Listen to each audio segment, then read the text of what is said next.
आपका स्वागत है। मैं हूं अजय सिंह। आइए शुरू करते हैं खबरों का सिलसिला। केंद्रीय वित्त मंत्री प्रणब मुखर्जी ने विकास के नाम पर आम जनता को महंगाई का जबरदस्त तोहफा दे दिया है। वित्त मंत्री के पास बजट में सबसे बड़ी चुनौती विकास दर, वित्तीय घाटा और महंगाई की थी। उन्होंने महंगाई को दरकिनार कर आम आदमियों को विकास दर बढ़ाने के नाम पर विकास के लिए उन्होंने पूंजीपति और उद्योगपतियों के लिए दरवाजे खोल दिए हैं। वहीं वित्तीय घाटा की पूर्ति के नाम पर पेट्रोल, डीजल और सर्विस टैक्स पर बढ़ोतरी कर दी है। एक्साइज ड्यूटी हटाने के कारण महंगाई और बढ़ेगी। सबसे ज्यादा भार मध्यम वर्ग को झेलनी पड़ेगी। किराए पर सर्विस टैक्स, फ्लैट पर सर्विस टैक्स, स्टील के, सीमेंट के दाम बढ़ने से मध्यम वर्ग के मकान बनाने का सपना ही रह जाएगा। पेट्रोल डीजल के दाम बढ़ने से सभी चीजें महंगी हो जाएंगी।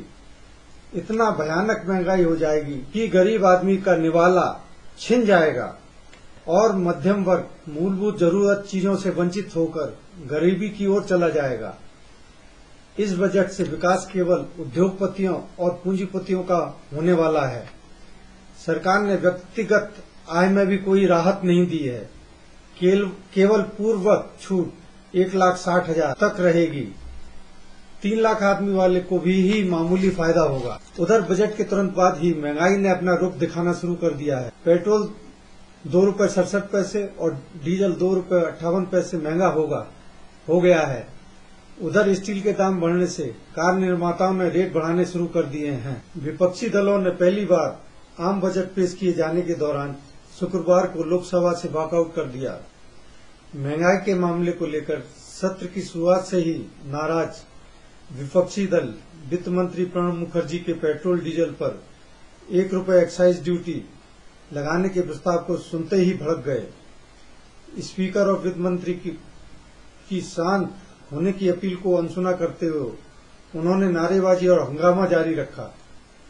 सदस्यों ने आरोप लगाया कि सरकार मूल्य वृद्धि पर अंकुश लगाने के उपाय करने की बजाय ऐसे फैसले कर रही है जिससे कीमतों में और इजाफा होगा। बाद में सरकार को समर्थन दे रहे राजद, सपा, बसपा सदस्यों ने भी सदन से वॉकआउट कर दिया।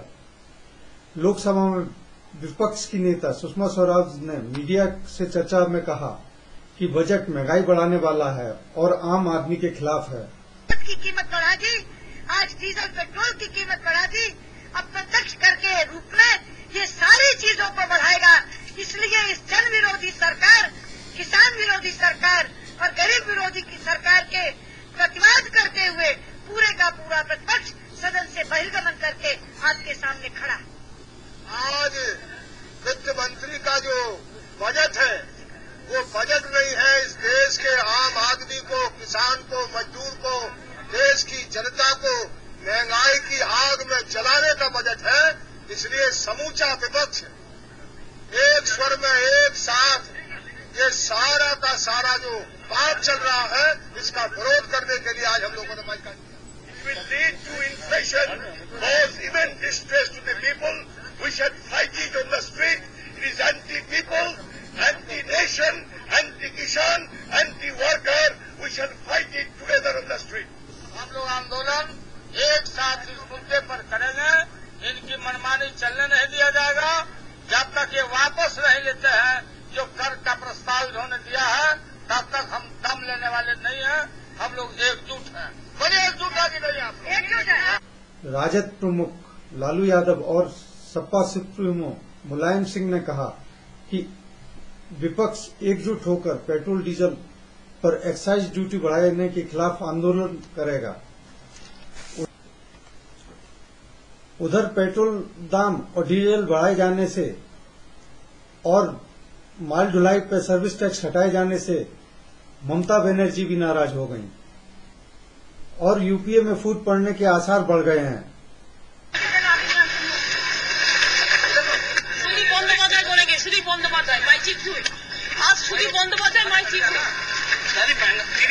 पे जो असर पड़ेगा इससे उसके बारे में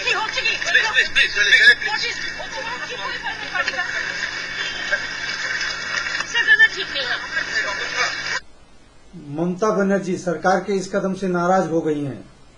माल भाड़े से सर्विस टैक्स छूट वापस लेने से रेल पर 6,000 करोड़ का अतिरिक्त बोझ बढ़ जाएगा और ममता बनर्जी के माल भाड़े और किराए वृद्धि न करने के जनता बजट को बंगाल चुनाव रहते झटका लगेगा। विधायक अभय सिंह ने आत्महत्या करके अपने परिवार को गहरे सदमे में डाल दिया है। सदमे का उनके पिता और मां पर इतना असर पड़ा है कि वह कल से आईसीयू में भर्ती हैं। उनकी बच्ची बिलक बिलक कर मम्मी पापा को याद कर रही है।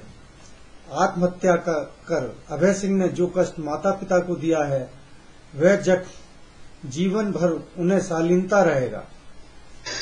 दुखद लगता ही नहीं है कि कोई जिसको कहते हैं कि कल्पना भी नहीं कर सकता है कि इस प्रकार की कोई घटना कर लेगा। वह बेटे के याद में पल पल मरेंगे। इसी बीच अभय सिंह का दाह संस्कार उनके बड़े भाई अजय सिंह ने किया। हंसमुख प्रवृत्ति के अभय सिंह 3 दिन पहले ही अपनी बच्ची को साथ लेकर विधानसभा गए थे। बड़ी बच्ची तो दादी के साथ सोने के कारण बच गई, लेकिन छोटी बच्ची की यही लीला समाप्त हो गई। कई बार नोटिस देने के बाद भी सरकारी आवास खाली न करने पर संपदा अधिकारी ने भाजपा के वरिष्ठ नेता एवं पूर्व गृह मंत्री हिम्मत कोठारी के सरकारी आवास को शुक्रवार को सील कर दिया।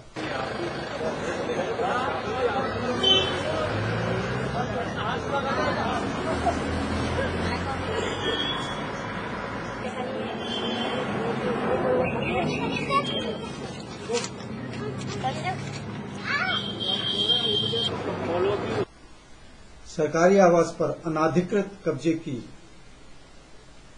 लगभग 15 महीने बीत चुके थे।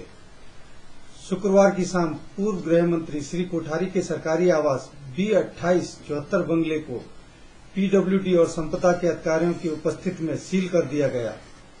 यह बंगला सहकारिता मंत्री गौरी सिंह बिसेन को आवंटित हुआ है। गुरुवार को भी 5 सरकारी आवास खाली कराए गए थे। वहीं शुक्रवार को 2 आवासों का सामान निकाला गया तथा 2 को सील किया गया।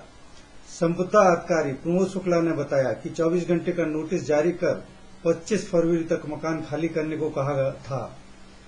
इसके बाद भी कोई जवाब न मिलने पर मकान सील करने की कार्रवाई की गई। राजधानी में अवैध कब्जे वाले 59 सरकारी आवासों में से 40 सरकारी आवास पहले ही खाली कराए जा चुके हैं। इनमें गोंडवाना गणतंत्र पार्टी का 28 बंगला स्थित आवास और पूर्व मंत्री कुसुम महदेले का सरकारी आवास भी है। उधर हिम्मत कोठारी ने इस कार्रवाई को दुर्भाग्यपूर्ण बताया है। भारत और अफ्रीका के बीच तीसरा वनडे मुकाबला आज अहमदाबाद में खेला जाएगा। भारतीय क्रिकेट टीम दक्षिण अफ्रीका के खिलाफ शनिवार को तीसरे वनडे जीतकर 3 मैचों की सीरीज 3-0 से क्लीन स्वीप करना चाहेगी। हालांकि उसकी यह आस युवाओं पर टिकी होगी। दूसरी ओर दक्षिण अफ्रीकी टीम यह मैच जीतकर सम्मान के साथ स्वदेश लौटना चाहेगी। भारत सीरीज के पहले 2 मैच पहले ही जीत चुका है। इस मैच में भारत के 7 प्रमुख खिलाड़ी एक साथ बाहर हैं। में बस इतना ही। आप देखते रहिए प्राइम इंडिया न्यूज। नमस्कार।